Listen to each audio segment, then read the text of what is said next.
बिस्मिल्लाहिर्रहमानिर्रहीम। अस्सलाम वालेकुम नाज़रीन, प्रोग्राम सिटी एट 10 में मैं हूँ आपकी मेज़बान अना यूसुफ। उम्मीद आप सब लोग ठीक ठाक होंगे। इसी उम्मीद के साथ कि अल्लाह ताला हम सब के लिए आसानियाँ पैदा करे और हमें दूसरों के लिए आसानियाँ पैदा करने की तौफीक अता फरमाए। प्रोग्राम का आगाज़ करेंगे। दूसरों के लिए आसानी पैदा करने से याद आया, 9 मई का दिन है आज। मुल्क की तारीख का ये स्याह तरीन बाब बन के रह गया है। कहने को एक सियासी जमात जिसका सिर्फ कहा गया कि रद्द अमल था, ये रद्द अमल नहीं, शायद वो जो हम कहते हैं ना कि दहशत गर्दी का एक मुजाहरा किया जाना और दहशत गर्दी का एक जो ग्रुप था वो मंजर आम पर आना और अंदर की दहशत गर्दी जो थी जो कि छुपा के रखी गई थी, जो कि हमें वैसे तो अक्सर बातों में अल्फाजों में नज़र आती थी, वो उस दिन खुलकर सामने आ गई। तो उस दिन नज़ारा क्या था? आज एक साल तो मुकम्मल हो गया, लेकिन ये बातें भूलने की नहीं है। आज भी हम मुतलाशी हैं उन जिम्मेदारान के जो कि एक्चुअली इस वाक़े के ज़िम्मेदार हैं। नाम नहाद सियासी जमात की जानिब से सरकारी अमलाक, फ़ौजी तनसीबात, शहदा के मुजस्मों, यादगारों को निशाना बनाया गया। माजी में कभी ऐसी कोई मिसाल देखी? क्या सियासी जमातों का ऐसा भी कोई रद्द अमल होता है या सियासी जमातों की ऐसी भी कभी कोई शक्ल होती है? अब ये जत्था जो चाहता था वो उन्होंने कर दिखाया। मुल्क में इस कदर इंतशार फैलाया गया कि आज एक साल बाद भी लगता है कि वो चीज़ें दोबारा से जो है वो इतनी पुरानी नहीं है, क्योंकि इतना बड़ा अपनी नौयत का ये सानहा था कि आज एक साल गुजर जाने के बावजूद भी आपको लग रहा है कि अभी कुछ ही दिन पहले ये वाक़या हुआ। एक साल गुजर गया, जिम्मेदारान कौन हैं? मुतलाशी हम आज भी हैं। पकड़ किसकी की जानी है? किसको पकड़ना है? क्या हमारी जो सियासी जमातें हैं वो इस तरह की चीज़ों की मुतहम्मिल हैं? क्या सियासत में ये सब कुछ होना चाहिए? हम इस पर बात करेंगे। हमारे सीनियर रिपोर्टर्स हमारे साथ मौजूद हैं। आमिर रज़ा खान साहब और हसन अली ने हमें ज्वाइन किया है, उनकी तरफ चलेंगे। अस्सलाम वालेकुम। वालेकुम अस्सलाम। बहुत बहुत शुक्रिया। आमिर भाई, मैं आपसे आगाज़ कर रही हूँ, क्या कहेंगे आज के दिन को आप? देखिए, आज का दिन यौम स्याही है और ये मनाना इसलिए भी ज़रूरी है, ये बताना इसलिए भी ज़रूरी है कि आप सियासत के नाम पर दहशत गर्दी नहीं कर सकते। आप तो यार उसको नाम नहाद बार बार कह रही थी। तहरीक इंसाफ है जी, वो जमात जो इस मुल्क पे 4.25 साल हुक्मरान रही और उसने उससे पहले भी वो जो शायर ने कहा था कि वक्त करता है परवरिश बरसों, हादसे एकदम से नहीं होता। ये हादसा एकदम से नहीं हुआ, इसकी बरसों परवरिश की गई।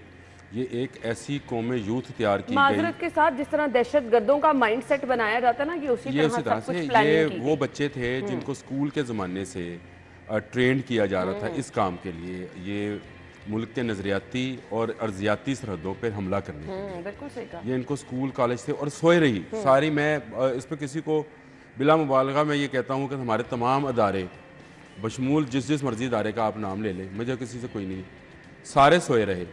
जब यूनिवर्सिटीज़ और ये जो आपके ट्यूशन सेंटर और स्कूल्स में ऐसे टीचर भर्ती किए गए जिन्होंने ट्रेनिंग की, मुझे मेरी भतीजी ने बताया कि उसके वो जब वो पढ़ने के लिए जाती थी एक एकेडमी के अंदर इसी लाहौर शहर के अंदर, तो वहाँ बाकायदा एक क्लास इमरान खान पे हुआ करती थी। मैं नाम ले रहा हूँ, सॉरी मुझे नाम नहीं इसका लेना चाहिए, लेकिन उस पर क्लास होती थी कि ये वो देवता है जो आपको अगली जहान में भी बख्शवाएगा। ये एक पूरा फ़िरका तैयार किया गया और इस फ़िरके ने फिर हमला किया। आज भी जब आप लोग उनसे बात करें तो वो आपके सामने दलाइल से बात नहीं करते हैं, गालम गलोच से बात करते हैं, तशद्दुद पसंदाना रवैये से बात करते हैं। आपसे वो इस तरह बात करते हैं कि जैसे वो दुनिया के सबसे समझदार लोग हैं और आप सब लोग ना सिर्फ पागल और जागल हैं बल्कि आप लोग जो हैं काफिर भी हैं। ये मैं आपको गद्दार तो चले, वो गद्दार नहीं कहते, वो तो गद्दारी तो वो खैर वो उनको गद्दारी का कंसेप्ट ही नहीं है हसन। उनके लिए गद्दारी ये है, वो तो कहते हैं कि जी खान नहीं तो पाकिस्तान नहीं। आप मुझे बताएं वो मुझे कैसे गद्दार कह सकते हैं? बिल्कुल ऐसे ही किसी एक शख्स को लेके। देखिए, पाकिस्तान ला इलाहा इल्लल्लाह पे हासिल किया गया, हमारे ईमान का हिस्सा है। ये अर्ज़ वतन जो है ये मदीना की रियासत के बाद दूसरी रियासत थी जो इस्लाम के नाम पर हासिल की गई। और इसमें बिला मुबालगा मैं कहता हूँ कि हज़रत कायद आज़म रहमतुल्लाह अलैह का जो किरदार था, जो हज़रत इमाम इकबाल रहमतुल्लाह अलैह का किरदार था, वो ऐसा ज़बरदस्त था कि पूरी उम्मत मुसलमा उनकी शुक्रगुजार है। और उसी जनाह हाउस पे जिस तरह से हमलावर हुई है, उसी तरह से जिस तरह से ये इन्होंने ये समझा जैसे दुश्मन के घर था। मुझे तो वो खतून नहीं भूलती जो अंदर से को कमांडर की डायरी और पता नहीं क्या लेके आई और उसने कहा ये हमारा माल। हाँ आप अंदाजा करें कि उसकी ट्रेनिंग कैसी हुई होगी। वो 20 और 22 साल हैं। हाँ आप ज़रा वे बैक टू आप 96 से 97 से शुरू हुए ना ज़रा, ये वो 20 22 24 साल हैं जिसमें ये नस्ल तैयार की गई, ये पूरी एक फ़िरका तैयार किया गया, ये पूरा एक दहशत गर्दों का टोला तैयार किया गया। और उनकी वे और इसमें लाजिम बात है कई मासूम लोग भी शामिल हो, क्योंकि आप जब एक मूव चल रहा होता है, जब एक मूव चल रही होती है, जब बेपनाह पैसा सोशल मीडिया और कन्वेंशनल मीडिया अखबार टीवी के ज़रिए भी लगाया जाए, एंकर्स के एंकर्स ख़रीदे जाएं, कॉलमिस्ट ख़रीदे जाएं, सोशल मीडिया पर यूट्यूब के ज़रिए और इस तरह के ज़रिए गंद फैलाया जाए।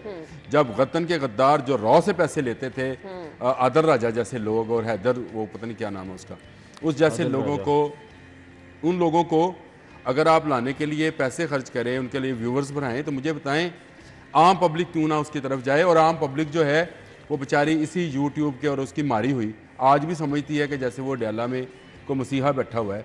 सही बात है। मुझे ये बता दें आमिर भाई, इससे पहले बेस बनाई गई ना, हम इस मेरे ख्याल से ये इतना बड़ा जो सानेहा हुआ, इससे पहले भी जो बातें हुई वो ठीक नहीं थी। धरने से आप स्टार्ट हो जाएं, क्या वो धरना जो था, हमारा मुल्क इस तरह की सियासत का मुतहम्मिल है?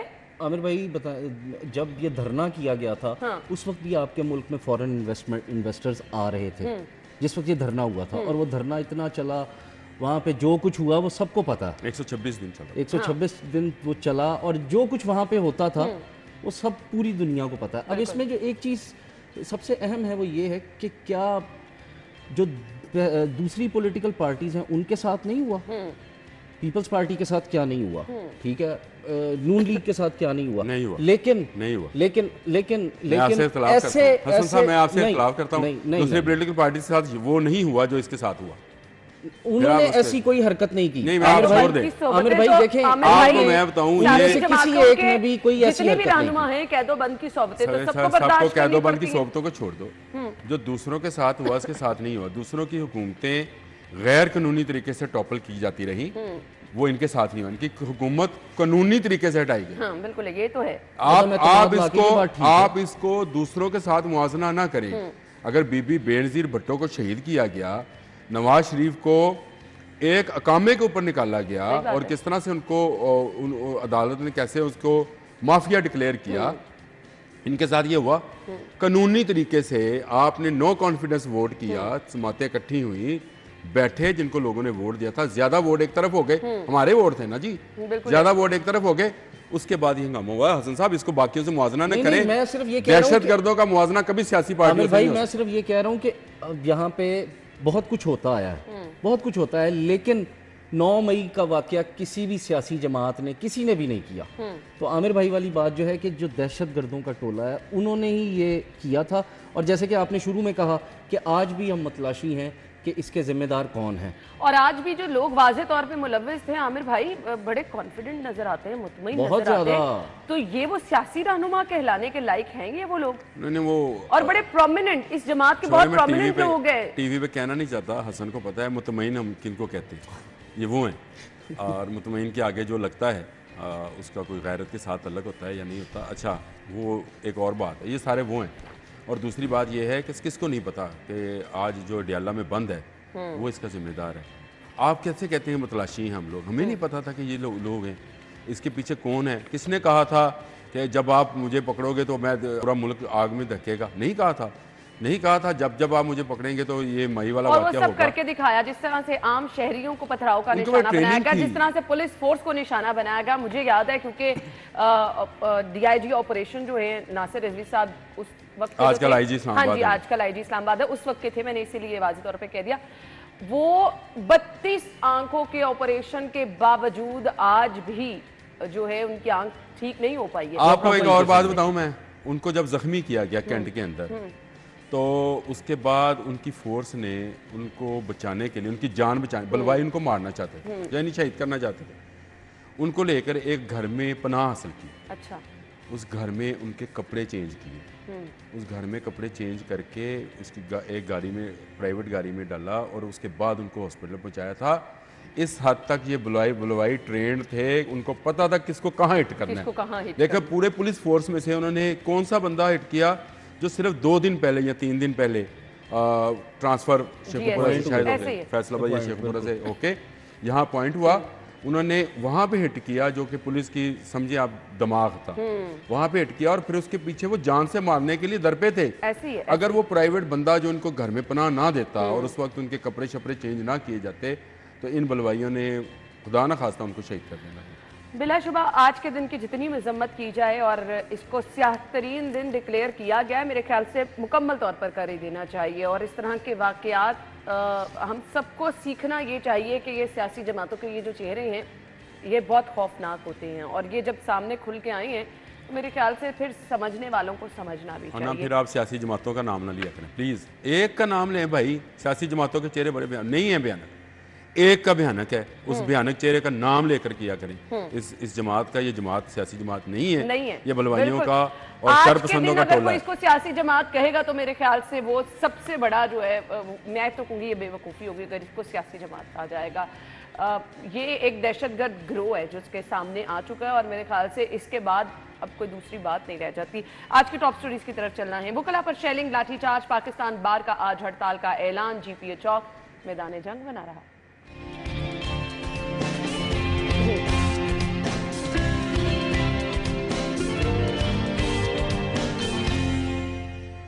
सारिफीन जितनी चाहें बचत कर लें, बिजली महंगी होने का सिलसिला जारी।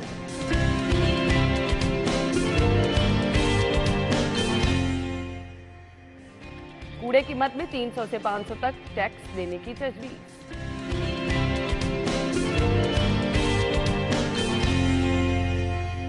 और हुकूमत पंजाब का शहरियों के लिए रिलीफ, 10 किलो का आटा 5 से 600 रुपए सस्ता।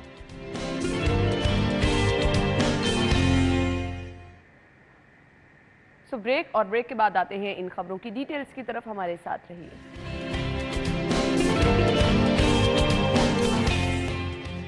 Welcome back once again. खबर हमारे पास है आज की लीड स्टोरी। पुलिस ने वुकला की रैली को हाई कोर्ट में दाखिल होने से रोकने के लिए लाठी बरसाई, वाटर कैनन का इस्तेमाल, दर्जनों वुकला और पुलिस एहलकार जख्मी, 30 से जायद वकील गिरफ्तार। GPA चौक कल की तारीख में मैदान जंग बना रहा। आमिर भाई, देखिए वुकला ने ज़्यादती की और वुकला ने ज़्यादती इस तरह से की कि उनको वो तो कानून पसंद होने चाहिए हमारी नज़र में, तो हमें तो ये लगता है कि इनको कानून पसंद होना चाहिए। लाहौर हाई कोर्ट का फैसला है कि आपकी 13 जजेस जो हैं वो नए कम्प्लेक्स में जो कि माल्टन कचहरी में बना है वहाँ बैठेंगे। वो वहाँ शिफ्ट हो गए, केसेस चले गए और वहाँ पर अदालतें शुरू हो गई, क्योंकि आपको पता है वाने अदल में कितना रश है। इतना रश है कि आपने लोअर माल पे सारे का आप उसको पार्किंग बना लिया, सारी की सारी लोअर माल पे। तो वहाँ से 13 जजेस को जो है उन्होंने शिफ्ट कर दिया, उनकी मुख्तलिफ अदालतें वहाँ से शिफ्ट हो गई, वहाँ चली गई। और ये किया लाहौर हाई कोर्ट ने। अब आप वुकला का एक जुलूस लेके लाहौर हाई कोर्ट पर चढ़ेंगे तो पुलिस तो रोकेगी, और अगर आप आगे से फिर वो क्या उसको कहते हैं ईंट चलाएंगे और पत्थर चलाएंगे और पुलिस वालों को मारेंगे जितने वो ज़ख्मी हुए बेचारे कल, तो क्या पुलिस फिर उस पर रिएक्ट नहीं करेगी? वो तो आपको वाटर कैनन के जरिए पानी डाल रही, लेट्स से मतलब आपकी भड़की हुई आग को ठंडा कर रही थी। और जो आपकी गिरफ्तारियाँ जो आप कहते हैं 30 वुकला गिरफ्तार हुए और आज छूट भी गए, चले भी गए घरों को। देखें पुरअमन एहतजाज सबका राइट है, और ये तो मामला ही हाई कोर्ट का और सिविल कोर्ट का था। इसमें ना पुलिस इन्वॉल्व थी ना गवर्नमेंट इन्वॉल्व थी।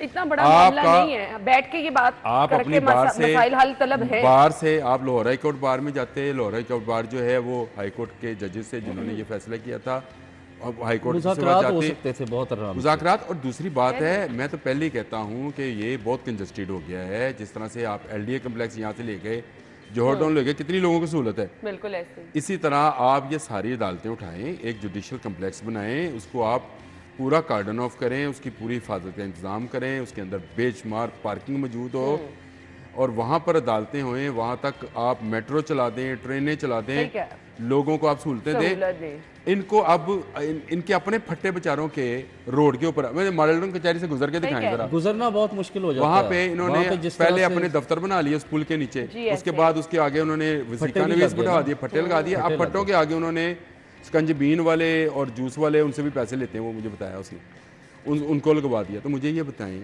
कि वकला साहब अगर तमाम ये आपका जुडिशल कम्प्लेक्स एक बन जाए और उसके अंदर सारी आपकी अदालतें हुई, सिविल अदालतें हुई, चले हाई कोर्ट रहने दे अपनी जगह पे, उसमें अदालत केसेस कम होते हैं बनस्बत इनके, तो इनका एक जगह पे कम्प्लेक्स बने, उसमें लोगों को पता होए कि मैंने कौन सी कचहरी में जाना है, आराम से वहाँ पे सहूलत मौजूद हो, पार्किंग भी होए, पब्लिक ट्रांसपोर्ट भी होए, तो मुझे क्या मुजायका है, जाने दे, शिफ्ट होने दे। लोअर माल पे बहुत रश हो गया, बहुत ज़्यादा रश हो गया। और इसमें एक और चीज़ है, सबसे पहले जो कानून का एहतराम है वो जैसे आमिर भाई ने कहा वो वकला को करना चाहिए। बिल्कुल, वकला करेंगे तो फिर ही अवाम जो है वो इस तरफ जाएंगे ना। बिल्कुल। और इसमें सबसे अहम चीज़ जो है, आप लोअर माल से नहीं गुजर सकते, आधी से ज़्यादा सड़क जो है वो उन्होंने पार्किंग की उसमें चली गई है, ख़त्म हो गई है, उस पर ना आप ऑपरेशन वहाँ कर सकते हैं, कुछ कोई भी कुछ नहीं कर सकता। तो इसलिए जो आमिर भाई की ये तजवीज़ है, इस पे इन सबको बैठना चाहिए और एक जगह पे तमाम अदालतें शिफ्ट की जाएं ताकि लोगों को भी आसानी हो, पार्किंग का मसला ना हो, कहीं ट्रैफिक ब्लॉक ना हो, तो ये ज़्यादा बेहतर है। अच्छा, अब जो एहतजाज की कॉल आज दी गई, रैलियाँ निकाली गई, मेरा अगेन मैं यही कहना चाहूँगी, ये वो मामलात हैं जो बड़ी आसानी से हल बैठ के बातचीत के ज़रिए हो जाते हैं। कल का वाक़या, आज रैलियाँ निकाली जाएंगी, फिर खुदा ना खास्ता कुछ ऐसी सूरत हाल हो गई, तो फिर आमिर भाई कोई फ़ायदा तो नहीं। लेकिन पहली बात तो ये है कि मैं तो इस जुडिशरी सिस्टम से ही आप मुझ पर तो ही ना लगवा दीजिएगा, क्योंकि आपने अदालतों का मामला छेड़ दिया। पहले केसेस जो हैं हज़ारों की तादाद में पेंडिंग पड़े हैं। आपको पता है कि आपके जो ये वकला सिस्टम है उसकी, या जुडिशरी सिस्टम है इसको कह लें, उसमें कभी वकील नहीं होता तो कभी जज नहीं होता, कभी रजिस्ट्रार नहीं होता तो कभी रीडर नहीं होता, कभी कोई नहीं होता, कभी कोई, और बेचारे देहातों से आकर कहाँ से गुर्बत के मारे उधार उठा के पहुँचते हैं, एक एक फोटो कापी के वहाँ 50-50 रुपये वसूल किए जाते हैं। मुझे बताएं, जुल्म की इंतहा है इस जुडिशरी सिस्टम के अंदर। और वो जो फैसले उनके अपने इलाकों में हो जाने चाहिए थे, छोटे छोटे केसेस हैं, छोटे छोटे झगड़े हैं लोगों के, उसको लेकर इतनी लंबी लंबी बहस की जाती है और इतने लंबी चीज़ें की जाती हैं, तो आप हैरान हुए कि मैं इस जुडिशरी सिस्टम से पहले ही बहुत बेजार हूँ। सच्ची बात ये, मैंने कहा तो इन्हें अदालत ना लगा दी, लेकिन जज साहब तमाम जजेस को ये सोचना चाहिए कि ये लोग जो आते हैं ये बहुत गरीब हैं और उनको किस तरह से लूटा जाता है अंदर बैठे एजेंट्स के ज़रिए। वहाँ आप कभी इस कैंटीन में लोगों को चाय लेते हुए देखें और उनकी मज़लूमियत देखें, वो किस तरह पैसे निकालते हैं। मैं जब भी कोर्ट जाता हूँ तो मैं ये चीज़ें ऑब्ज़र्व करता हूँ, वो बेचारे छोटी छोटी चीज़ों के पैसे देने के लिए भी वो एक दूसरे की तरफ देख रहे होते हैं। बिल्कुल, तो नजर आ रहा होता है कि इनको किस तरह से लूटा जा रहा है और साल से लूटा जा रहा है। बिल्कुल ऐसा ही है। दादा ने केस किया था, पोते तक फैसला नहीं। भाई इस तरह के मामलात को खुशूसलूबी से हल होना चाहिए। अभी हड़ताल कर देंगे तो मेरा ख्याल नुकसान हड़ताल है, पूरे पंजाब में हड़ताल है। वही ना, हड़ताल भी है, रैलियां भी निकाली जाएंगी। कल पहले पूरा दिन लोग ख्वार हुए डेविस रोड पर, माल रोड पर, जिन लोगों ने सफर करना था, बच्चों के स्कूल हैं वहां पर, सो इतनी परेशानी रहती है लोगों को। आज भी अगर ट्रैफिक की ये सूरत हाल रही तो फिर लोगों के लिए परेशानी है। मतलब इस तरह की चीज़ों से इम्पैक्ट ये आता है कि वहाँ पे जिनका कारोबार है माल रोड पर, सबसे पहले वो मुतासर हो जाते हैं। जिन लोगों ने वहाँ से गुजर कर जाने अपने कारोबार के लिए, वो लोग बेचारे परेशान रहते हैं। ट्रैफिक की लंबी कतारें लग जाती हैं। ऐसे में अगर हम ट्रैफिक वार्डन्स को कोसें तो वो बेचारे क्या कर लेंगे। हालात इस तरह के हैं। अब रैली अगर निकलती है, ट्रैफिक को उनको रोकना ही पड़ेगा हालात बेहतर रखने के लिए। प्राइवेट गाड़ियों की शीशे तोड़ दिए कल, ऐसे ही है ना। और स्कूल के बच्चे थे। मैं ये समझता हूँ कि वो उनके लिए तो कोई भी मुहज़्ज़म माशरा, तो आप तो वकला हैं, आपने LLB किया होता है, कानून बड़ा होता है। आपके बच्चे भी हैं, आपके बच्चे भी हैं, आपको हाँ प्रोटेस्ट करें। आप जाना चाहते थे, आप रैली एक शक्ल में आप मिसाल बनाते पुरअमन तरीके से, रोड के एक साइड पे ट्रैफिक चल रही थी, एक रैली जा रही थी। मुझे बताएं, मीडिया भी अप्रिशिएट करता है, कानून नाफिज करने वाले इदारे भी अप्रिशिएट करते हैं, और शायद हाई कोर्ट बार के लोग बाहर आकर आपका इस्तेमाल करके आपको अंदर लेके जाते हैं। एहतजाज आपका हक है, लेकिन उसको भी अच्छे तरीके से करें, किसी को नुकसान ना पहुंचाएं। ब्रेक के बाद आपको ज्वाइन करेंगे, हमारे साथ रहिए।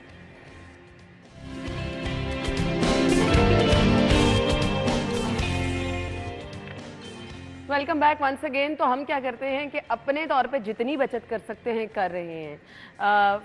शदीद गर्मी बढ़ती चली जा रही है, ऐसे में हर कोई ये प्लानिंग कर रहा है कि कितनी टाइमिंग के लिए AC चलाना है, कितनी टाइमिंग के लिए आपको जो है वो हर चीज़ नाप तोल के। हम खुद इस चीज़ में देख रहे हैं कि किस तरह से नाप तोल के बिजली का इस्तेमाल किया जा रहा है। स्टिल अभी तक हमने AC लगाने की ज़रूरत नहीं की है। जब आपको हर रोज़ यही खबर मिलेगी कि बिजली महंगी, तो 1-2 दिनों बाद जो आप प्लानिंग कर रहे होंगे, सोच भी रहे होंगे कि आप AC चला लें, मुमकिन नहीं नज़र आ रहा। हसन, इसमें देखें, सबसे जो अहम चीज़ है वो ये है कि ये बढ़ती जाएगी, क्योंकि जो हमारे माहदे IPPs के साथ हैं, इंडिपेंडेंट पावर प्रोड्यूसर्स जिनको कहा जाता है, हम उनकी जद में, हम उनकी ज़द में हैं, सबसे मेन चीज़। हालांकि इस पे मैं एक चीज़ बताऊंगा कि चेयरमैन वापडा होते थे, शमसुल मुल्क उनका नाम था, उनसे हमारी एक दफ़ा एक मुलाकात हुई। उन्होंने बेशतर गवर्नमेंट्स को ये जो हमारा पंजाब का नहरी निज़ाम है ना, इसके ऊपर 3-3, 4-4 मेगावाट की टरबाइन्स लगा के 2000 मुकामात उन्होंने बिजली पैदा करने के बताए, सही। जो कि मुफ्त बिजली है। अच्छा, आप अगर आप हिसाब लगाएं 3 मेगावाट की भी एक टरबाइन लगे 2000 मुकामात पे, तो आपके पास 6-7 हज़ार मेगावाट की बिजली मुफ्त की बिजली है। हम उस तरफ नहीं आए, बदकिस्मती है हमारी ये, हम उस तरफ नहीं आए। फिर इसी तरह से सिंध के जो साहली इलाके हैं, हम वहाँ विंड एनर्जी पे नहीं गए, दुनिया गई, दुनिया ने इस पे किया। बल्कि मुझे याद है जब हम अमेरिका गए तो वहाँ से हमने वेगस से जब लॉस एंजलिस ट्रैवल किया तो वहाँ सारा सोलर लगा हुआ, डेजर्ट एरिया। हम उस पे भी सही तरह नहीं जा सके, एक हमने वो कायदे आज़म सोलर पार्क बनाया, लेकिन हम प्रॉपर नहीं जा सके। तो जब तक हम इन चीज़ों पे नहीं जाएंगे ये सिलसिला चलता रहेगा और हम यही देखते रहेंगे कि हमने एसी किस वक्त चलाना, हमने इस्त्री किस वक्त इस्तेमाल करनी ये है। तो हर महीने बाद, हर 15 दिन बाद ये झटका हमें मिलता है। और इसमें जो सबसे अहम चीज़ है वो ये तो मिलता ही मिलता है, फ्यूल एडजस्टमेंट की मद में आप कितने पैसे दे देते ऐसे हैं। ही है, ऐसे ही। ठीक है, तो इस चीज़ के लिए गवर्नमेंट्स को सीरियस होना होगा, IPP से जान छुड़ानी होगी, जो कि नजर अभी नहीं तो आती। ये बहुत आपके ऊपर करम हो रहा है, मेहरबानी हो रही है जो आपको ओवर बिलिंग से छुटकारा मिलता जा रहा है, वरना मेरे ख्याल से जिंदगी में आप बिजली के बिल ही देते और कुछ ना रह जाता। आमिर भाई, देखिए, बड़ी पहली बात तो ये है कि हसन ने बड़ी अच्छी बात की, और हसन क्योंकि खुद सोलर एनर्जी पे चले गए हुए इसलिए उनको फिक्र नहीं है। दूसरा, ये फ्यूल एडजस्टमेंट 1 महीने के लिए है, और IPPs वाली जो बात है वो मजबूरी थी उस वक्त लाना, और उसको ना लाया जाता तो इस मुल्क में जो अभी भी आपको कुछ आपको इंडस्ट्री चलती नजर आती शायद बंद हो गई। लेकिन आमिर भाई, क्योंकि अगर हम बिजली थी उस नहीं, वक्त बिजली हाइडल थी पे नहीं। चले जाते, आप 2000 उस वक्त हाइडल था नहीं, कालाबाग डैम बन नहीं सकता था। जिस इंजीनियर शमसुल मुल्क की बात की आपने, उनका 2.5 घंटे का एक लेक्चर है, ये मेरा ख्याल है सारे मीडिया पर्सनस को सुनना चाहिए, जो उन्होंने दिया, और जिस पर आप ANP कहती है कि 4 सदा जो है वो डूब जाएगा और उसमें जो कब्रें हैं वो डूब जाएंगी, तो उन्होंने सारा ही साबित किया था कि मैं खुद 4 सदा का रहने वाला हूँ, मेरी ज़मीन 4 सदा में है, कुछ नहीं होने वाला इसको। कालाबाग में कहते थे मेरी कालाबाग, ज़मीन है। अच्छा, और वो इसको स्टंट बनाया गया, और उनकी उस 2.5 घंटे की उस तकरीर को 2 दफ़ा मैं सुन चुका हूँ, 3 दफ़ा। उन्होंने एक दिलचस्प बात भी बताई, उन्होंने कहा जी देखें, ये दरियाए सिंध पर कालाबाग डैम बनना है, ये दरियाए सिंध 3 सूबों का दरिया है, इसको अगर देखा जाए तो ये अब्बासीन के नाम से है, ये सरहद को आता है, फिर पंजाब में है, फिर सिंध में है। कहता है जी बलूचिस्तान वालों ने भी कालाबाग डैम के खिलाफ वोट दिया, तो मैंने बलूचिस्तान के उस वक्त के वज़ीर आला से पूछा, आपने वोट क्यों दिया कालाबाग डैम पर? कहना रहने दे, पंजाब की बिजली बनी। अंदाजा करें। अब ये वो कह रहा है जो ये खैबर बात है, पख्तूनख्वा से मेन तल्लुक़ है, बात शमसुल ये। मुल्क का। और ये जो एडजस्टमेंट है इसको छोड़ दें। इसमें तो खबर में बड़ी दिलचस्प खबरें हैं जो मुझे नहीं समझ आती कि ये अलहदा क्यों नहीं लगाई गई, कि जिसने आपका ओवर बिलिंग पे काबू पाया उसको आपने पुराना एक निकाला, आपके लेस्को चीफ ने आसिफ साहब को, और उसको निकाल दिया एक्सचेंज को, क्योंकि उसने ओवर बिलिंग पर काबू पा लिया था। उसमें गुलाम शबीर साहब हैं कोई, उन्होंने काम किया, लोगों को रिलीफ दिया, उनको निकाल दिया। अफजल फयाज तालपुर साहब हैं, उन्होंने अपना काम मुकम्मल किया, उन्होंने ओवर बिलिंग से लोगों को बचाया, लोगों को रिलीफ दिया, लोगों को उनके पैसे वापस करने शुरू किए, उनको भी मुअत्तल कर दिया। अब मुझे बताएं, जहाँ लेस्को चीफ की टेंशन ये होगी कि जो इंसान आपकी आवाम को रिलीफ देना चाहेगा उसको नौकरी से पुराने को शौकाज निकाल के भी निकाल देगा, कौन काम करना चाहेगा? कोई भी नहीं। भागे फिरते हैं इस वक्त एक्सीडेंट बेचारे और SDO, क्योंकि ये बड़ों के कहने पर ये सारे काम करते थे।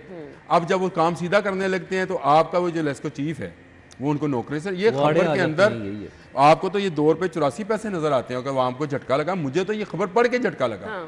इस खबर को तो अलग से हाईलाइट होना चाहिए कि ये जो ईमानदार अफसरान हैं निकाल के आप बाहर कर, उनको आप निकाल रहे हैं कि जी वो आवाम को रिलीफ दे रहे हैं, तो कैसे रिलीफ मिलेगा? मुझे ये रिलीफ देना मकसद ही मैंने नहीं है। 2 दिन पहले आप ही के प्रोग्राम में ये बात की थी कि ये महीना, 1.5 महीना, 2 महीने देखेंगे, उसके बाद ये अपनी पुरानी रवश पे वापस आएंगे। ऐसे ही है। अब ये करप्ट लोगों को छोड़ा जा रहा है और जो ईमानदार लोग हैं उनको निकाला जा रहा है कि ये वो लोग हैं जो ओवर बिलिंग नहीं कर रहे, ये वो लोग हैं जो आवाम को रिलीफ देना चाहते हैं, ये वो लोग हैं जो सहूलत देना चाहते हैं, इनको निकाल दो, सारा माफिया इकट्ठा होगा और ये सारा माफिया वजीर दाखिला के खिलाफ इकट्ठा होगा। मैं आपको ये भी बता सही कह रहे हैं आप, सही ये कह अब रहे हैं। लोगों को तंग करना शुरू हो गए हैं, लोगों की दरखास्तें इंटरटेन नहीं कर रहे, ये कहकर कि जनाब हम कोई साइन नहीं कर रहे क्योंकि हम पर बड़ा प्रेशर है जी ऊपर से कि पकड़े जाएंगे। लिहाजा आपका जो जायज़ मीटर भी लग रहा है ना, मीटर नहीं है इनके वो पास, मीटर सब कुछ है इनके पास, ये सब कुछ करते है, नहीं। ये सिर्फ करते बनाने नहीं को- है। ये वजीर दाखिला का नाम लेकर, FIA का नाम लेकर लोगों को अब तंग करना शुरू हो गया ताकि लोग प्रोटेस्ट करें कि जनाब हमारे तो काम रुक गए, अवाम के तो काम रुक गए जनाब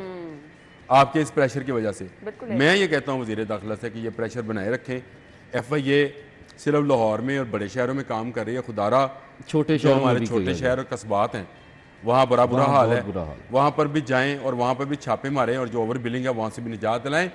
ये आपको हमें महसूस नहीं होता। मुझे 100 यूनिट का अगर बिल आया ना तो हसन साहब मुझे 122 का आएगा ना या 110 का आएगा तो मैं पूछूंगा भी नहीं किसी से। बिल्कुल ऐसे ही है। लेकिन ये 10-10, 15-15 यूनिट करके ये अगर पूरे शहर से इकट्ठे करें तो आप देखें कि वो कहाँ बात लाखों में जाती है, होंगे, ये अंदाजा। सूबे में जाएंगे तो करोड़ों में होंगे। बिल्कुल ऐसी ही है। लेकिन अब बिजली महंगी होने की वजह से अब हम परेशान है, गर्मी बढ़ती जा रही है, लोड शेडिंग भी बढ़ती जा रही है। अब इसका जवाब मेरे ख्याल से हमेशा की तरह वही दिया जाता है। अब आप शुक्रगुजारी अब इस सूरत हाल में तो करनी चाहिए, लोड शेडिंग होती है, आपकी बिजली की बचत ही हो जाएगी और क्या होगा। ब्रेक के बाद आपको ज्वाइन कर लेंगे।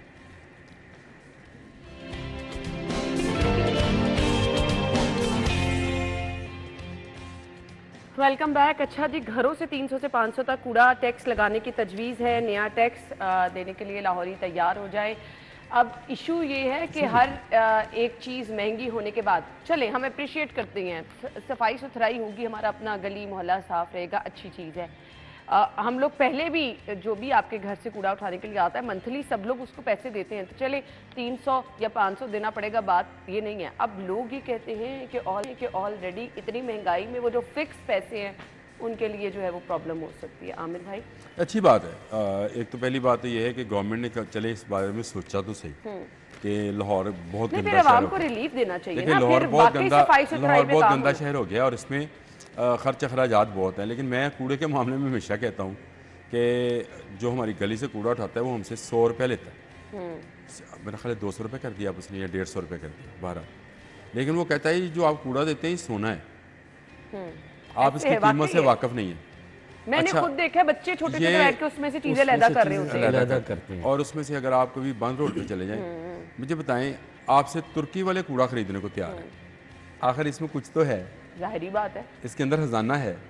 तो आपकी LWMC या जो भी आपका वासा आप है या खुद जो भी कूड़े से है, बहुत कुछ कर सकते आप हैं, इसमें से क्या कुछ निकाल सकते हैं और इससे क्या बिजली नहीं बन सकती है? बन सकते बहुत आराम से, बन सकती है बहुत जनाब। आराम से। तो फिर आप क्यों नहीं काम करते हैं? तो ये 500-300 तो आप लोगों को देंगे, भैया आपने बहुत गंद मचाया है, ये ले 300 रुपये का। अगर जितने इसमें से प्रोडक्ट्स निकलती हैं, बिल्कुल सही कहा इसकी आपने। बायो प्रोडक्ट्स जितनी निकलती हैं, जिसमें से चांदी निकलती है, पीतल निकलता है, तांबा निकलता है, लोहा निकलता है, प्लास्टिक बहुत निकलता कुछ है, है बहुत आमिर भाई, बहुत कुछ है इसमें। बताएं हसन, इसमें इतना कुछ है कि वही वाली बात है कि आप बंद रोड पे चले जाएं आपको गोदाम ही गोदाम नजर आते हैं। ऐसे ही है। और और वो उनके जो गोदामों के मालिक हैं वो करोड़पति हैं। तो वो करोड़पति या अरबपति जो है वो यहाँ इसी से से ही हुए हैं, हैं, बिल्कुल वो इस ऐसे ही कूड़े से ही हुए हैं। उन्होंने आगे, और इसमें वही वाली बात है आमिर भाई की कि अगर इसमें गवर्नमेंट थोड़ा सा जो है संजीदा होने की वो जरूरत है संजीदा हो जाए तो यही पैसे गवर्नमेंट को आ सकते हैं, हालात बेहतर हो सकते हैं, बिजली बन सकती है। सबसे मेन चीज जो हमारा आज बहुत बड़ा मसला है। जिस पे हम रो रहे हैं, सारी कौम रो रही है बिल्कुल। कि जी बिजली महंगी होती जा रही है, आलूदगी खत्म वो आलूदगी खत्म हो सकती है। सबसे सबसे बड़ी अहम चीज़ ये है। बल्कि आमिर भाई, अगर आपका इत्तेफाक हो महमूद बूटी की तरफ जाने का रिंग रोड से, तो वहाँ पे इन्होंने वो अपनी साइट बनाई बनाई थी। है, बिल्कुल, अब dumping वहाँ पे site। डंपिंग साइट वो काफ़ी भर गई और वो सारा हुआ। अब वहाँ पे दरख्त लग चुके हैं, इन्होंने वहाँ पे दरख्त लगा दिए। वो एक अच्छी चीज़ है कि चलें माहौलियाती आलूदगी जो है वो होगी। लेकिन वो जो एक साइट बनाई, वहाँ इतना कूड़ा इकट्ठा किया, तो उसी को अगर आप इस्तेमाल करके बिजली बना लें, उसमें से और चीज़ें निकाल के वो रिसाइकल जो इंसानी सेहत के लिए मुज़र ना हो, जो रिसाइकल हो सकती हैं, उनको रिसाइकल करें, तो ये पैसा गवर्नमेंट के ख़जाने में ही आएगा ना। ये इससे किसी और को तो फ़ायदा नहीं होगा।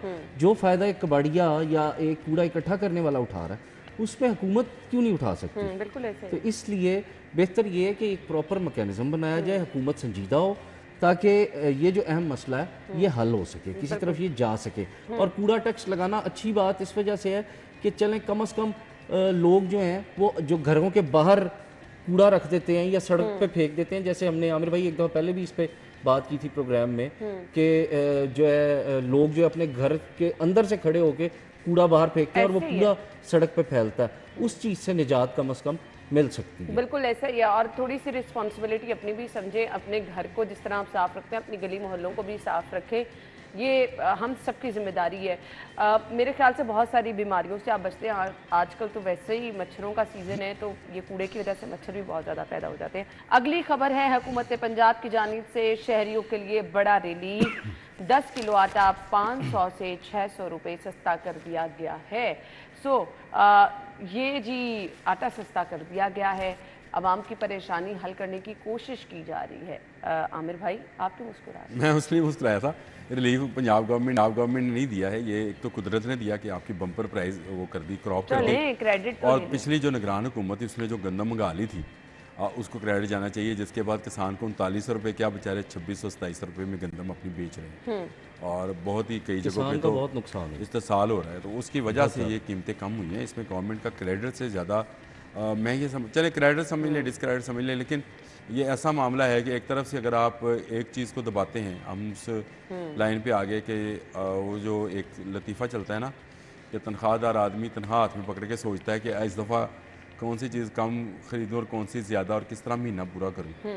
इस मामले में हमारी गवर्नमेंट्स भी यही करती हैं। तो एक तरफ से अगर हमने किसान को रिलीफ देने की कोशिश की, और तो आवाम के बिल बला उठे थे पिछली दफ़ा, आपको याद है, जी ऐसे ही। और आटा नहीं मिल रहा था, और अगर आवाम को रिलीफ देने की कोशिश की तो किसान बिल बला उठाए। लेकिन चलें ये बैन चलता ही रहता है। अच्छी बात है अगर आवाम को सस्ता आटा मिले, सस्ती रोटी मिले। अच्छा, इसके साथ साथ हमारे जो यूटिलिटी स्टोर है यहाँ पर भी आटे की फरामी, क्योंकि अभी भी सुबह के टाइम आओ यूटिलिटी स्टोर के बाहर हसन लंबी लाइनें हैं। असल में ना यूटिलिटी स्टोर पे एक जो इन्होंने एक वो निज़ाम बनाया, एक तो वो बेनज़ीर इनकम सपोर्ट प्रोग्राम के थ्रू ले सकते हैं शनाख्ती कार्ड। पहले ये होता था, मुझे याद है आज से अगर हम 2-3 साल पहले जाएँ तो जो भी जाता था वो आराम से सब्सिडी के साथ जो सस्ता आटा था यूटिलिटी स्टोर पे, मार्केट से सस्ती चीज़ें मिलती थी। अब नहीं है, अब नहीं है, प्राइस का भी पहले मिलती रही हैं, तो वो आराम से ले लेता था, लाइनें नहीं लगती थी। लाइनें अगर हमने देखने को मिलती थी तो जब चीनी की किल्लत पैदा होती थी ओपन मार्केट में तो यूटिलिटी स्टोर पे लाइनें देखी जाती थी। Otherwise utility store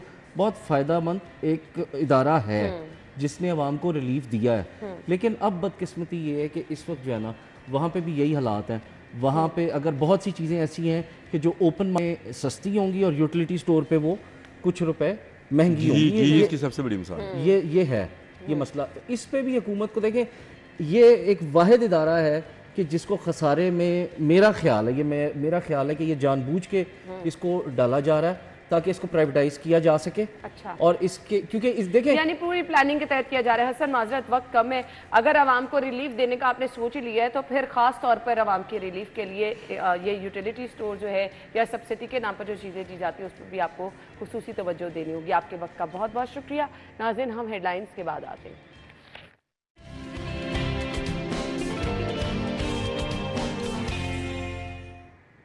welcome back once again. So नाज़रीन, प्रोग्राम के इस हिस्से में जी हम स्पेशली उन स्टूडेंट्स के हवाले से बात करेंगे जो कि हमेशा मुतलाशी रहते हैं इस तरह के मौक़ों की कि उन्हें कोई ऐसा प्लेटफॉर्म मिल जाए, कोई ऐसा मौका मिल जाए कि वो यूके जाकर, बाहर बैरून मुल्क जाकर तालीम हासिल कर सकें। अब उनको ज़्यादा मेहनत भी नहीं करनी पड़ेगी, ज़्यादा इंतज़ार भी नहीं करना पड़ेगा, क्योंकि आप पाकिस्तान में रहकर भी यूके की सतह की तालीम हासिल कर सकते हैं। इसके लिए ignition pro school of entrepreneur जो है वो आपके लिए बड़ी ज़बरदस्त जो है वो सहूलियात लेकर आया है। यहाँ पर अब कोर्सेज कौन कौन से कराए जा रहे हैं, यहाँ पर आप एडमिशन कैसे ले सकते हैं, इनका क्राइटेरिया क्या है, तमाम चीज़ें डिटेल में हम डिस्कस करेंगे। स्टूडियो में हमारे साथ जो हमारे मेहमान मौजूद होंगे मैं उनका तारुफ कराऊंगी। जी, वकार सैफ हमारे साथ मौजूद है, सेंटर मैनेजर है। शाइन नोमान रॉस मौजूद हैं जो कि सीनियर स्टूडेंट काउंसलर हैं। अपने मेहमानों को वेलकम कहेंगे। अस्सलाम वालेकुम। वालेकुम अस्सलाम। बहुत बहुत शुक्रिया आप लोगों के वक्त के लिए। सबसे पहले जो भी कोई एडमिशन का ख्वाहिशमंद होता है तो ये जानना बड़ा ज़रूरी होता है कि वाकई ही आप जो यूके जाके तालीम हासिल करेंगे वो यहाँ पर आपको मिल जाएगी। सो वकार साहब, मैं आपसे आगाज़ कर रही हूँ। Thank you so very much जी, बहुत शुक्रिया आज हमें यहाँ पे इनवाइट करने का ख़ास तौर पे। अच्छा, मैं अब आपको थोड़ा सा बैकग्राउंड समझाना चाहूँगा कि what it is ignition pro is all about. Ignition pro school for entrepreneurs basically ये एक UK based education unique institute है। अच्छा। अपना ये अब एक अपनी तर्ज का एक यूनिक इंस्टीट्यूट इस तरह से बनता है कि इसका विजन बहुत यूनिक है जी। हम लोग यूके की टॉप रैंक यूनिवर्सिटीज़, जिसमें university Bolton, university of central Lancashire, जिसमें बहुत टॉप रैंक जो प्रेस्टिजियस अवार्डिंग बॉडीज़ हैं, जिसमें OTHM है, NCC एजुकेशन है, हम उनकी क्वालिफिकेशंस यहाँ पाकिस्तानी स्टूडेंट्स को प्रोवाइड कर रहे हैं। अब जो विजन है हमारा, जो हमें यूनिक बनाता है, वो ये है कि हम चाहते हैं कि पाकिस्तानी तलबा यहाँ से बाहर जाएं, पाकिस्तान से बाहर जाएं, बरतानिया जाएं। अब वो जब बाहर जाएं तो वहाँ जाके वो ऑड जॉब ना करें, तो वो जो डिग्रीज लेके यहाँ से, जो कन्वेंशनल सिस्टम है ना हमारे तालीम का जी, वो ये है कि यहाँ से डिग्रीज लेके लोग जाते हैं और वो वहाँ जाके वो छोटी मीडियोकर, जैसे आप जानते हैं कि ऑड जॉब्स करते हैं, तो वो पर्पस जो है डिग्री का, एजुकेशन का, वो ख़त्म हो जाता है। अब हम चाहते हैं कि हमारा बच्चा जो है वो वहाँ जाके पढ़े और जब यहाँ से जाए तो वो एक ऐसा रिसोर्स तैयार होकर जाए कि वहाँ जाके compete कर सके इन इंटरनेशनल मार्केट। अब उसके लिए हम लोग सिर्फ एजुकेशन प्रोवाइड नहीं करते, this is what makes us unique Pakistan में। वो ये है कि हम लोग बच्चे को स्किल्स देते हैं, हम लोग उनको रेडी करते हैं अलॉन्ग साइड देयर करिकुलम। हमने उनके करिकुलम का ये पार्ट बना दिया है कि प्लेसमेंट्स जो हम अपने इंडस्ट्रियल पार्टनर्स के साथ मिलकर काम कर रहे हैं, हम लोग इनको प्रैक्टिकल, इनको लाइफ जो बिजनेस वर्ल्ड का रियल एक्सपीरियंस है वो देते हैं। उससे ये लोग तैयार होते हैं कि they can go abroad, they can do, हमारे ग्रेजुएट्स जो है ना, we are really proud of them on them, reason being that they become the researchers, they become the data analysts, they become the market leaders. Great. They are the people who would lead this country. They would be the source of revenue, जो ज़र मुबादला का एक वो जरिया है मुल्क के लिए, बजाय कि वहाँ जाके सिर्फ एक छोटी जॉब में स्टक हो जाते हैं। ये हमारा विजन है जो हम यहाँ पे तलबा को दे रहे हैं। सवाल ये पैदा होता है कि क्या बाकी इंस्टीट्यूट पाकिस्तान में क्या करते हैं? अब उनका ये है कि बस degrees the, qualification the, that's all, खत्म। बच्चा की तरफ नहीं लेके आया जाता। अब हमारा ये विजन है कि बच्चा should be fully equipped once finish the qualification, should go out market में, उसको पता हो मेरे से क्या डिमांड है and what is expected of me. अब हमारे बच्चे जो हैं दे आर करंटली यूके में, यहाँ पे वो लोग actually working for the big brands in the international market. मैं कोई एग्जांपल देता हूँ, जैसे पाकिस्तान में हेल्थ सेफ्टी जो लोग हैं फील्ड में, they don't have the skills. We have very huge market for that. Internationally Malta चले जाएं, टर्की चले जाएं, बहुत डिमांड है इस फील्ड की, लेकिन हम लोग वो मैन पावर वहाँ दे नहीं पा रहे बिकॉज हमारे लोग वो इक्विप्ड नहीं है। They don't have the required qualifications, they don't have the required skills. अब हम लोग वो यहाँ पे ये लेकर आए हैं कि हम उनको स्किल्स, वो क्वालिफिकेशंस उनको दें ताकि वो लोग वहाँ जाके पाकिस्तान के लिए अच्छा रेवेन्यू जनरेट कर सकें। सो हमारा ये विजन है जिसमें हम लोग, मेरा ख्याल है, रात दिन मेहनत कर रहे हैं बच्चों के लिए। बुनियादी तौर पर अगर मैं आपका आइडिया देखूं तो बड़ा ज़बरदस्त है। अब इस आइडिया की तरफ सभी लोग आना चाहेंगे, कम से कम हमारे जितने भी नौजवान हैं वो तो इसको अवेल करना चाहेंगे। शाइन, मैं आपसे जानना चाहूँगी कौन कौन से कोर्सेज कराए जाते हैं, डिमांड किसकी ज़्यादा है, स्टूडेंट्स के लिए अपॉर्चुनिटीज़ किस में ज़्यादा है, वो हम अच्छी तरीके से गाइड कर देंगे तो आसानी हो जाएगी। सो जैसे वकार ने मेंशन किया कि we are offering international qualifications, ठीक है।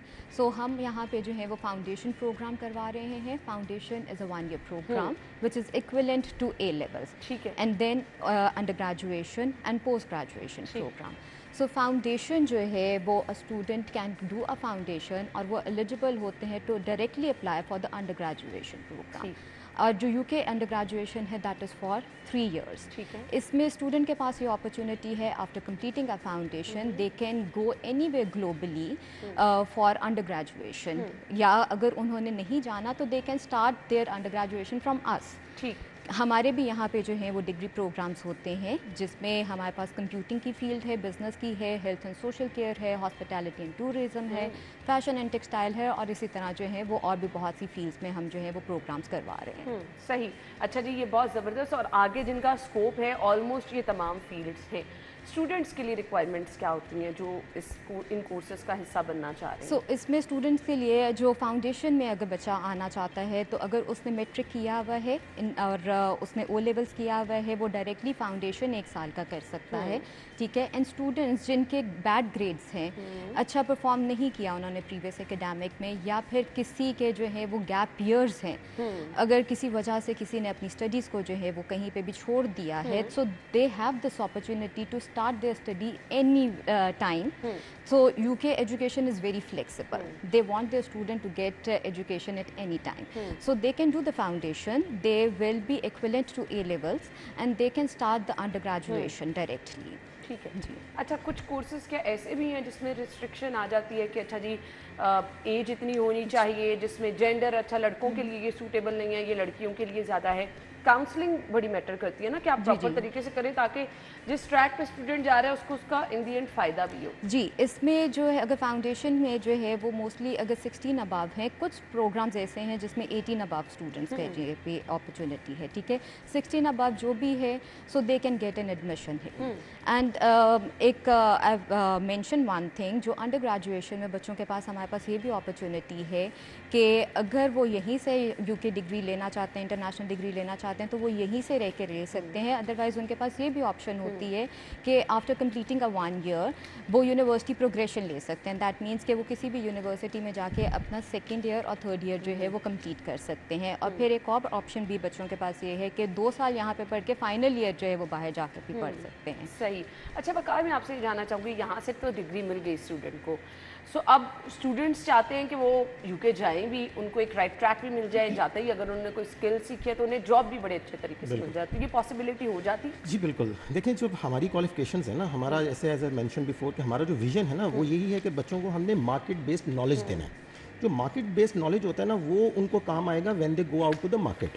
यही चीज़ हमारा विजन है, हम लेके चल रहे हैं कि हमने इनको तालीम के साथ इनको इस कदर अपस्किल करना है। देखिए, हम स्किल सिखा रहे हैं। हमारे जितनी क्वालिफिकेशन है they are almost designed professionally. International UK qualifications are for the professionals. They are very carefully designed the way कि बच्चा जो है, जो स्टूडेंट है, ही और she has an complete exposure of the right market based knowledge.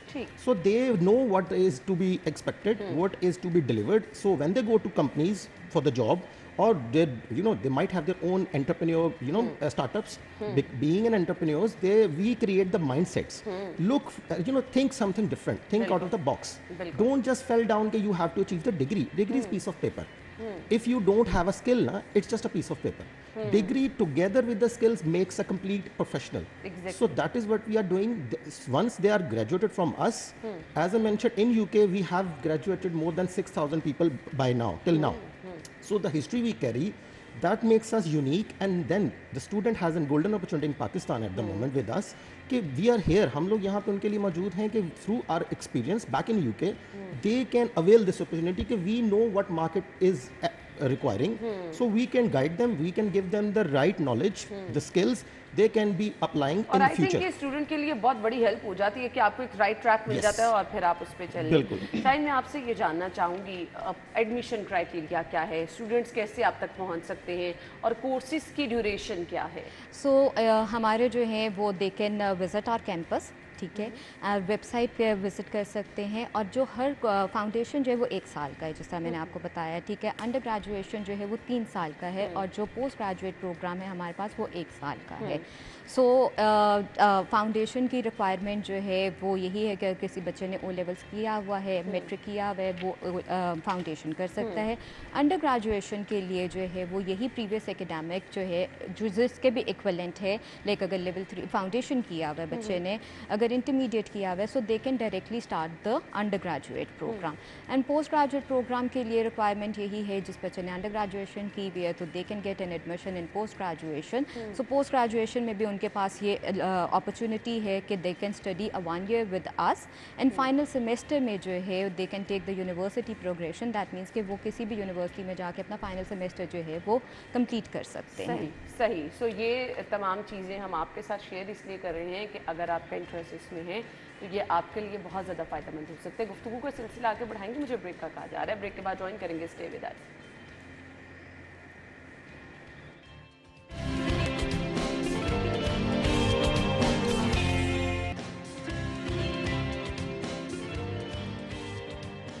Welcome back once again. So तलबा के लिए बेहतरीन अपॉर्चुनिटीज़ किस तरह से जो है वो यूके में जो तालीम हासिल करने के ख्वाहिशमंद हैं, पाकिस्तान में उनके लिए किस तरह से उस सतह की तालीम भी मौजूद है, अपॉर्चुनिटीज़ भी मौजूद हैं, हम उस पर गुफ्तगू कर रहे हैं।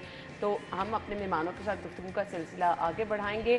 वक़ात, मैं आपसे ड्यूरेशन टाइम की पूछना चाहूँगी। कुछ लोग चाहते हैं कि जल्दी जल्दी से कोर्स कंप्लीट करें और हम आगे जाएँ और कुछ जॉब के मराहिल हमारे लिए आसान हो जाए, तो कितनी कितनी ड्यूरेशन के कोर्सेज हैं ये?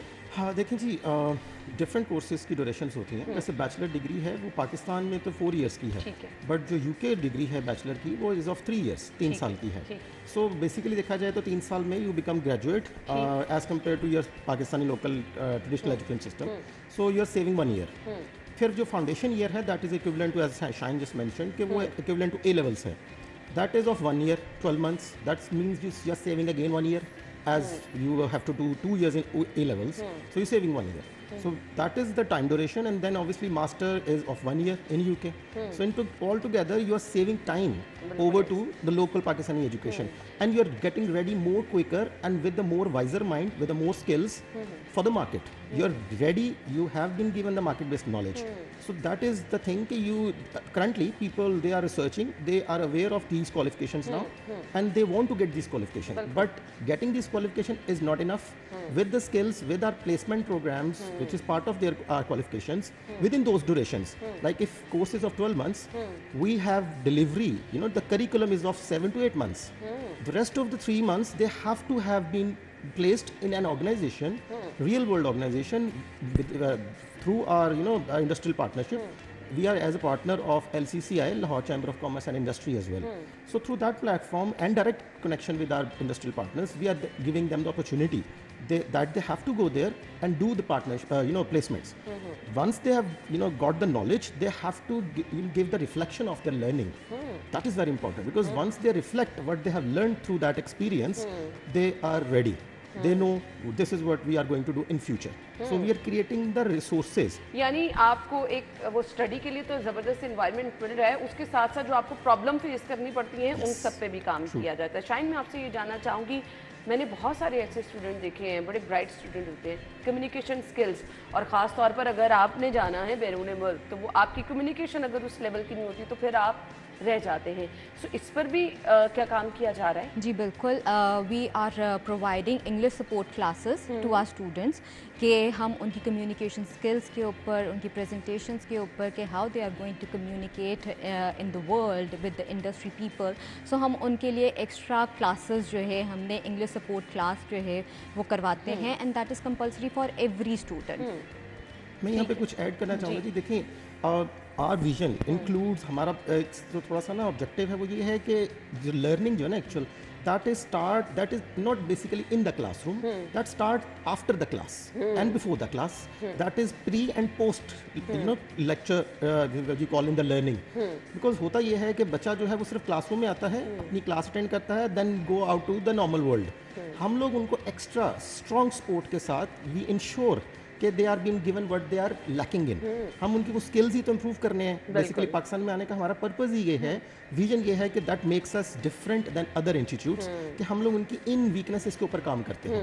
Skills they are requiring, we are giving to them. अच्छा, बहुत सारे इंस्टीट्यूट हैं इस किस्म के कोर्सेज भी करा रहे हैं, फिर आपको बैरून मुल्क बहुत सारी इस तरह की ऑफ़र भी आती है कि जी अच्छा आप जाके आप बड़ी आसानी से जॉब भी कर सकते हैं।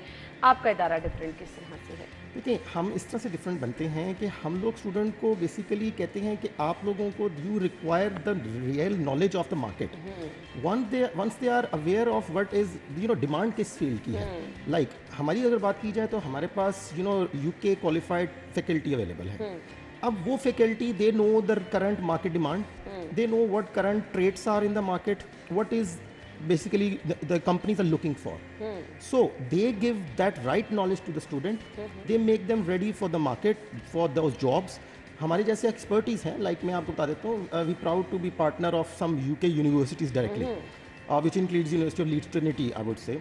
अब वो पार्टनरशिप के अंदर we are the ones who are leading their departments, like health and social care, I would like to mention here. That is the department that we are running for the universities.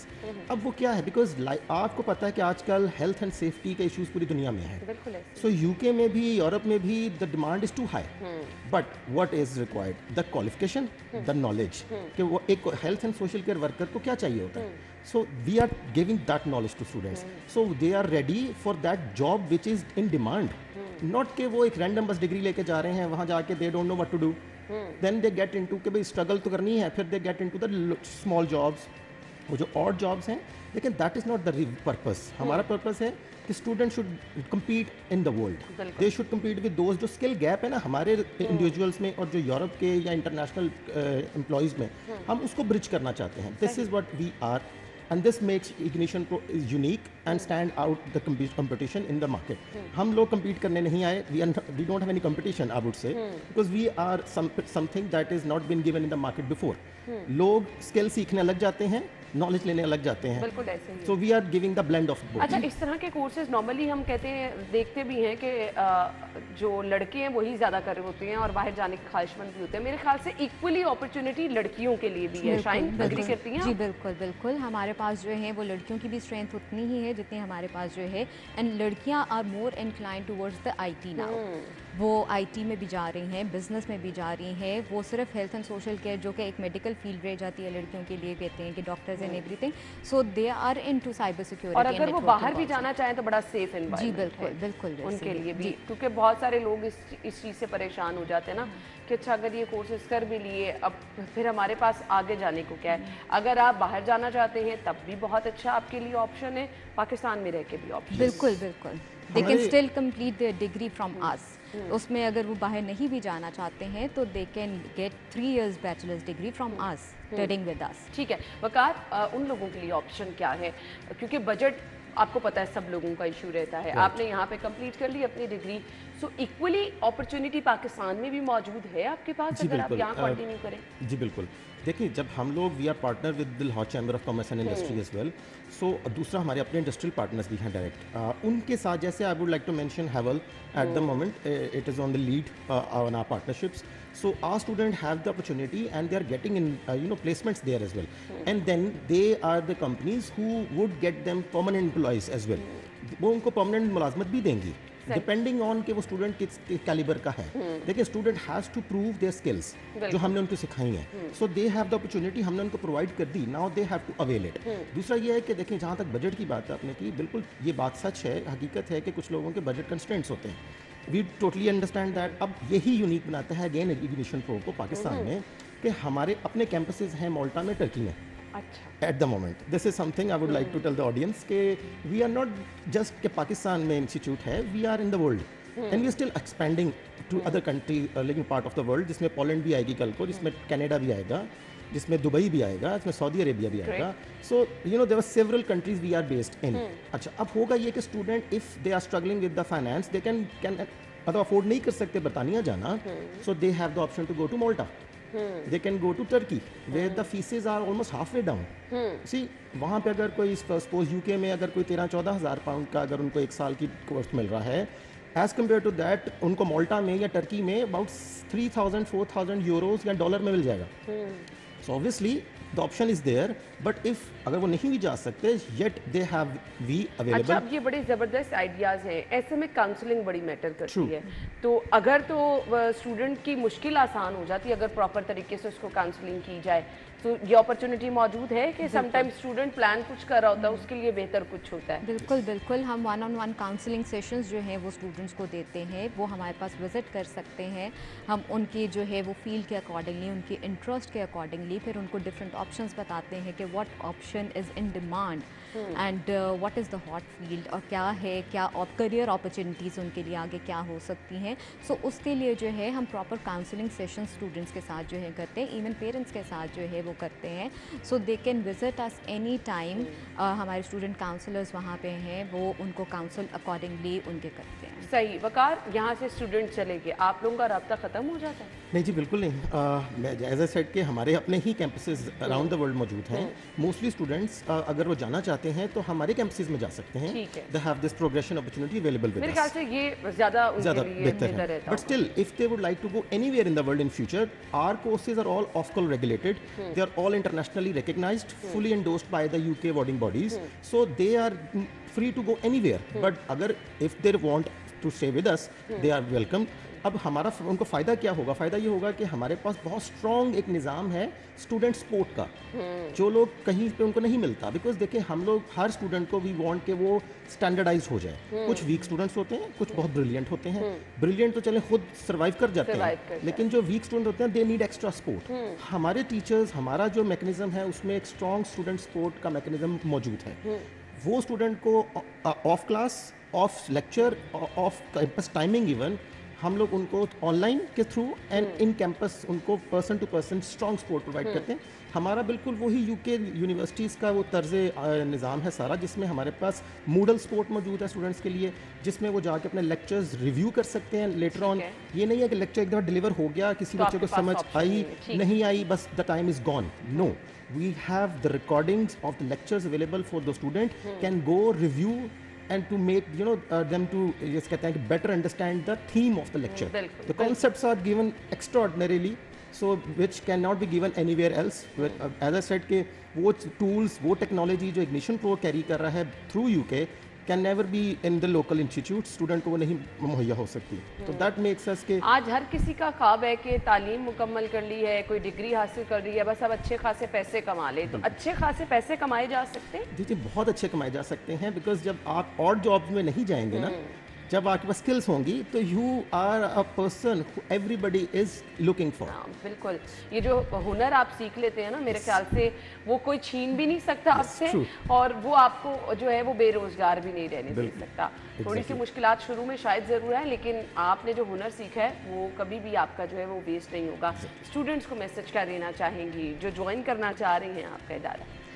उसमें यही है कि अगर आप जो है international qualification जो है वो पाकिस्तान में ही रहते हुए लेना चाहते हैं, तो ignition pro school for entrepreneur is a right pathway for them. और अब यही टाइम है कि आप जो है जल्दी से अपॉर्चुनिटी अवेल भी कर लें। और मेरा ये मैसेज होगा स्टूडेंट्स को कि देखें, पैशन या vision to go abroad is not कि जस्ट जाना और वहाँ पे जाके फिर सोचना क्या करना है। Start with us, do things here before you go there, because we have the same environment जो यूके ब्रिटिश क्वालिफिकेशंस का है। जो स्टैंडर्ड उनको वहाँ यूनिवर्सिटीज़ में या वहाँ इदारों में उनको मिलेगा, हम उनको यहाँ से ट्रेन करके भेजना चाहते हैं, so that they have the जैसे एक जंप अहेड, उनको एक हैंड्स ऑन एक्सपीरियंस मिल जाता है before they get into the market, वहाँ जाके यूनिवर्सिटीज़ में भी। So they have this opportunity with ignition pro कि वो यूके का एक्सपीरियंस यहीं ले लें, and then they go, they have the confidence in them कि यार we know what is required where we are। I must say कि उनको यहाँ की मार्केट का भी प्रॉपर विजिट करके बाहर जाना है। Exactly, जब प्लेसमेंट प्रोग्राम है हमारे इंडस्ट्रियल विजिट्स हैं, that gives them exposure, so that is what is missing before, but Ignition Pro के आने के बाद I think that gap has been bridged, और स्टूडेंट और parents should, most of them I'm surprised कि people are overwhelmed and they are coming to Ignition Pro in bulks, and the fluxes are coming to get the information, and we have enrolled already dozens of students. Great. And sometimes we have to close our batch and we have to say no to students because obviously it first come first some basis. So I must say it's a golden opportunity for students, और वो उसको avail करें, and then they would realize themselves कि यार this we have right step is taken and the decision was perfect। चलें जी, इतनी ज़बरदस्त आपके पास अपॉर्चुनिटी मौजूद है, तो मेरे ख्याल से फिर इंतज़ार नहीं आप लोगों को करना चाहिए। वो स्टूडेंट्स जो कि तलाश कर रहे थे और इधर उधर जाते हैं जी, हम पता करते हैं कि कहीं से हमें बाहर जाने का मौका मिल जाए, कौन से कोर्सेज करें, तो ये आपके लिए बहुत ज़बरदस्त अपॉर्चुनिटी है, ज़रूर इसको अवेल करें। अगर आप बाहर नहीं जा सकेंगे तो पाकिस्तान में भी आप बहुत अच्छे तरीके से मार्केट में अपने स्किल्स से अपने आप को मनवा सकेंगे। तो इसके लिए अब आपको इंतजार नहीं करना। थैंक यू सो मच, बहुत बहुत शुक्रिया आप लोग के वक्त के लिए। नाज़रीन, हम आपको ज्वाइन करेंगे एक ब्रेक के बाद।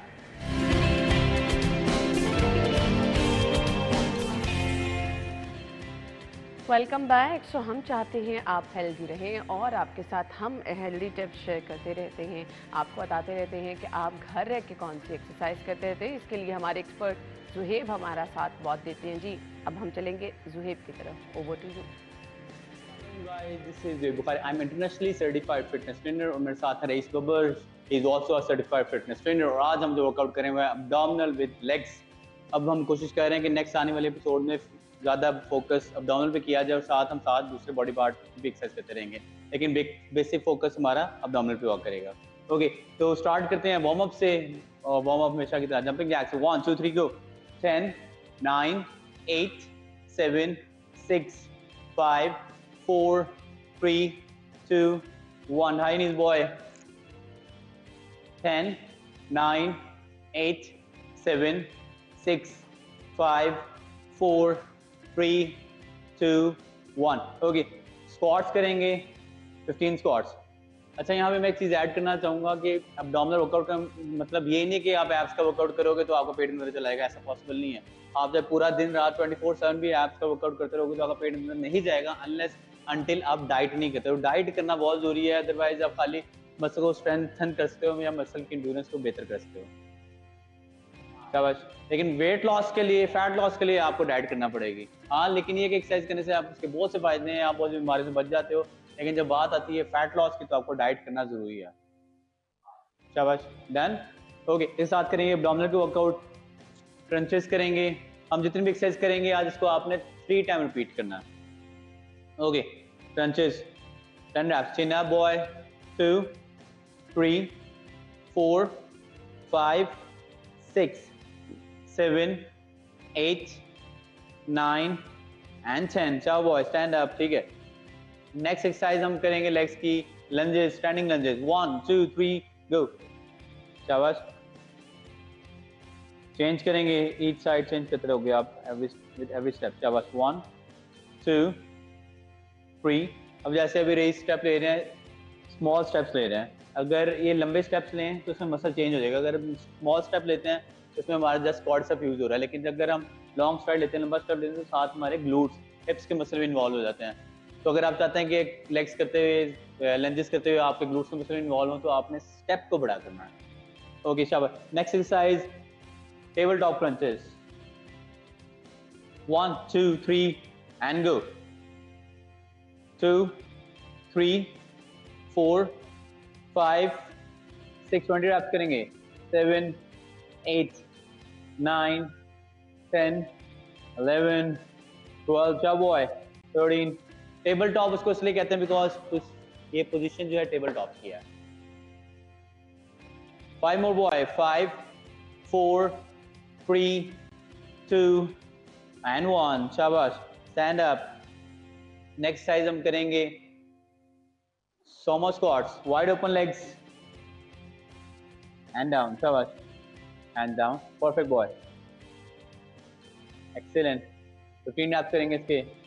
3, 4, 5, 6, 7, 8, 9, 10. 5 more boy.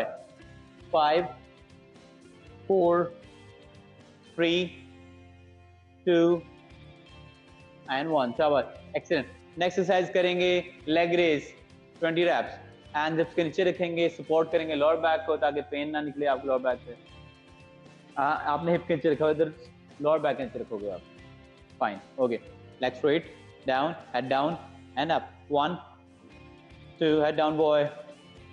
3, 4, 5, 6, 7, 8, 9, 10, 10, 9, 8, 7, 6, 5, 4, 3, 2 and 1. चाओ बॉय।